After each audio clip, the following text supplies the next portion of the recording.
and let loose. Show your problems out the door, and ain't no worries when you let loose.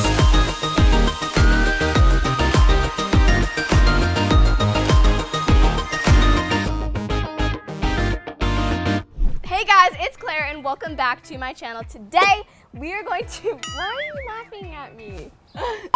She keeps making fun of my name. She always mispronounces my name. Say it, say it, say it. Player. Clayer, that's how she says it. Today we are going to be sharing some of our Backstabber experiences. Backstabber. Okay, did we make a mistake having Sophie come here? That was a Backstabber moment. Get that in the video. Okay, let's get into the video. Like and subscribe. Wait, you didn't even tell them. If you want to be a clairvoyant, you want to be a clairvoyant, like and subscribe. That is such a cute That is idea. so big. Good job, Sophie. Now people are gonna See, subscribe this is and then why they're gonna we be have like, you here. wait, why Okay, am I not a let's- clairvoyant? Chris, is your editor's name Chris? Yes. Chris, I have a bone to pick with you. But I actually asked for you to cut something out. You left it in. And I said Chris. keep it in, so that's why. Okay. Okay. And plus his name is Chad. You said it was Chris! Technically you did. Okay, everybody, so we're inside right now, and the first thing on the agenda It's is a TikTok challenge. It's an epic TikTok challenge before we get into our Backstabber experiences.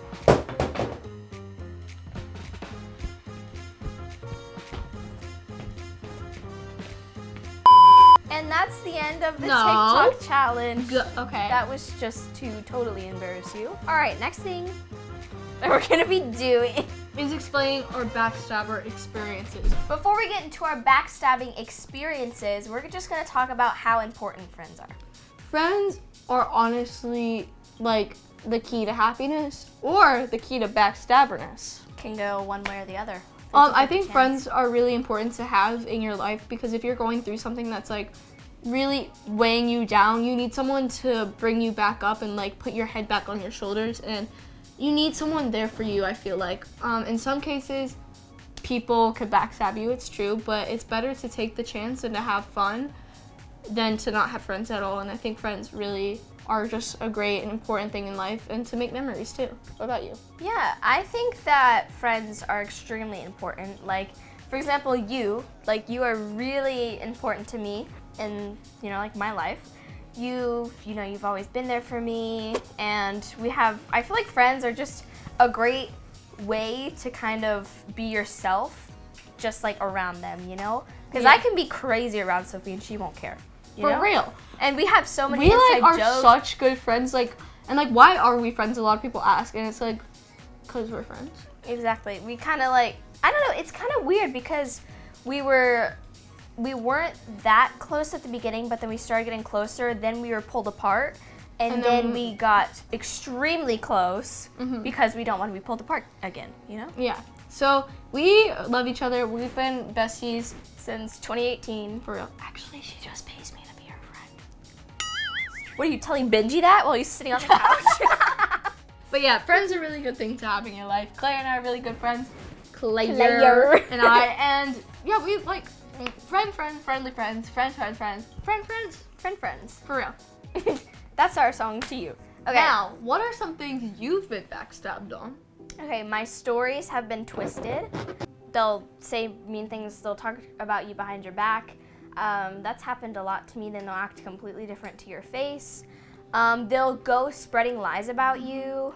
This is stuff that actually has happened to me. They spread lies about me to get other people to turn against me because I'm a good person. I think what's so hard with Claire and I is that we've been anytime you get backstabbed, it isn't easy. It's not cool when someone does that. But I think what's so hard is that when you're close to someone and you think that they're you know what I mean? It's just it hurts too. Not only that, I just think it's so hard because we've been backstabbed by so many people. To a point where I get backstabbed now, I don't even care because it's yeah. I've been backstabbed so much it doesn't really affect me anymore. We're kind of numb to it now in Yeah. a way. So what are some things that you've been backstabbed on? It's the same thing that you were saying, just people talk behind your back, act nice to your face, but then go talk about you.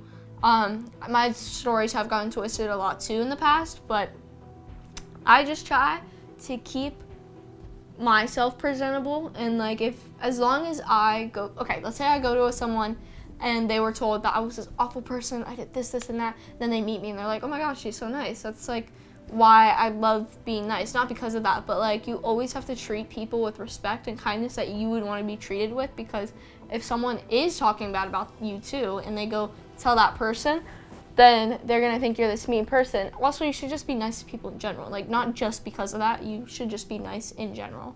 Have you ever lost a friend from being backstabbed? I mean, obviously yes, but like Yes. give us some reasons. I lost a group of 13 people from being backstabbed. I've lost multiple people. I don't really know an example because, like, I guess, like, I don't really know how to give an example. It was just not a good environment for me, so I needed to leave, but there was lots of backstabbing going on within the people I was hanging out with, and I didn't like it, and I felt uncomfortable, so I wanted to go. And that's what I did. I got myself out of the situation, and I think a lot of people, I have actually really, you can keep going. I have something to say after you. Okay. I wanted to say that, like, I don't think people understand, like, us humans in general don't understand how certain words can sound towards one another. So, like, me saying, like, oh my gosh, your hair looks so good today, it might come off as me saying, well, it looks good today, but not other days. You know what I'm saying? Like, we always say things that we don't mean a lot of the time, but when it comes to backstabbing, it's like you mean it, which hurts. Like, you know what I'm saying? Yeah. I actually have some really good advice I think that would be good for you guys. Is to not ignore the red flags, because it's almost like you know what's happening, but you don't want it to be true, and you don't want to let go, and you don't want to believe it. That happened to me, and it was almost like I was getting backstabbed, and I knew it the whole time, but I didn't want to believe it.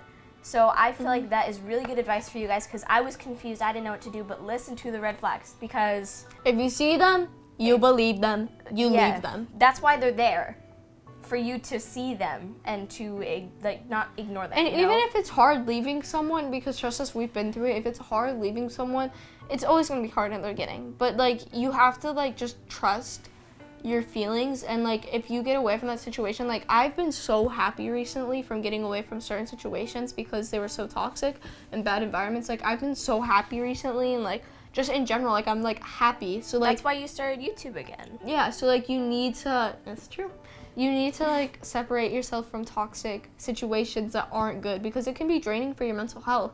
And like especially if you know you're getting backstabbed, that's what like you know. Yeah. So going back to, have you ever lost a friend from being backstabbed? I'm gonna kind of elaborate on a story. Like I was saying about the advice I was giving you guys to not ignore the red flags. Well, in this situation, I was ignoring the red flags, and this person was talking about me behind my back. They were spreading lies about me to my other friends, and making them turn against me. And it's really kind of hard to talk about it, you know, because I feel like I'm putting myself back in that emotion, and I was really upset about it. What about you? Yeah, I understand what you're trying to say. It's hard to talk about certain situations, especially if they're triggering. Yeah, I'm like choking up as I'm trying to like explain it. Yeah, you know? a lot of things are triggering. So like we get asked a lot of questions like about certain people and like why we left certain groups and why we did this and why is this and why is that. It's kind of uncomfortable whenever you guys ask that, because it's putting us back in the emotion, and not all only we're trying that, to do is move on. The media, I feel like the media twists so much. Of course. Like if I were to say like, oh, this is the reason, and then it gets twisted for me like sounding like bad, this awful person. That's why I don't like answering those questions, or I don't respond to them, because and plus it just makes you feel extremely uncomfortable. And also like we know what happened. We know, and that's all like that matters, is that we know what happened. We know that we're in the right, and we don't need to like bring it to the public eye and bring it to the public because we're not trying to get into more drama. Exactly. Like all we're trying to do is and the media's gonna twist it. And I've been in so many interviews where like people have twisted my words or made it, even like with an interviewer, they'll be like, oh, well, what do you mean by that? Are you trying to say this? I'm like, so like I get like anxiety over it, and like really bad anxiety, so I can't like, I just don't like certain situations to explain because I don't like how the media twists stuff. And that goes with everyone, and most, like, anyone who's in the public eye will literally tell you, like, it's not, like, people don't want to get asked uncomfortable situations because it's, like, the media will twist it so much, and it's not fair to that person because they're just trying to explain their emotions. I think we should answer some fan questions. I think we should, too. All right, our first fan question is, how hard is it for you to forgive? It depends on the situation. Like, there's some people I could never forgive, but, like, if I get in a fight to you about, like, who ate the last bag of chips, I'm gonna forgive you the next day. But if it's something that, like, drains my mental health and that actually put me in such an awful situation, It's then very, no, I can't forgive you. I think this question is more directed towards people who have hurt you. But it also does depend on the situation, you know? It depends on how bad it is and what they did, but there are some people I am willing to forgive and some people I'm absolutely not willing to forgive. All right, next question is, do you miss any former friends who have backstabbed you? I have people that have, like, backstabbed me that I do miss, but it's not people that you guys think, like, it's not who you think it is. But there's certain people that I can't forgive or that I don't even miss at this point because I was in such an awful situation with it. So it's like it's like I can't even, there's no desire, there's no want, there's no need, there's no nothing. Like, I don't feel anything anymore. Like, I don't. Yeah. For, like, certain people. For me, I feel like it just depends on the situation again, but like, it doesn't mean I don't like some them. people, doesn't mean that I do. Yeah, there are Nothing. I don't know. This is kind of like an interesting question. But yes, I feel like there's one or two people I do really, really miss. But the other people, no. I don't like, it just doesn't connect with me. Yeah, I think it's like, you just like, there's nothing. Like, you don't feel anything. It's just nothing there. There's no happiness, there's no joy, and there's no, like, there's no rudeness, there's no nothing. There's just literally nothing. Nothing, yeah. All right, guys. Well, I hope you enjoyed this video and you got some good advice and valuable lesson learning. Yes, and learned a little bit about our backstabbings, and maybe you can relate to them. That'd be horrible. And maybe you can watch this and figure out. Like, evaluate the situation, take input back, and put it learn in your situation. Well, not in your situation, but like just be careful, and if you see the red flags, listen to them. Yeah. Make sure you guys like, subscribe, and turn on those post notifications to be a clairvoyant. We love you guys. Created by Sophie. Yes, Love you guys we love so you. much. Bye.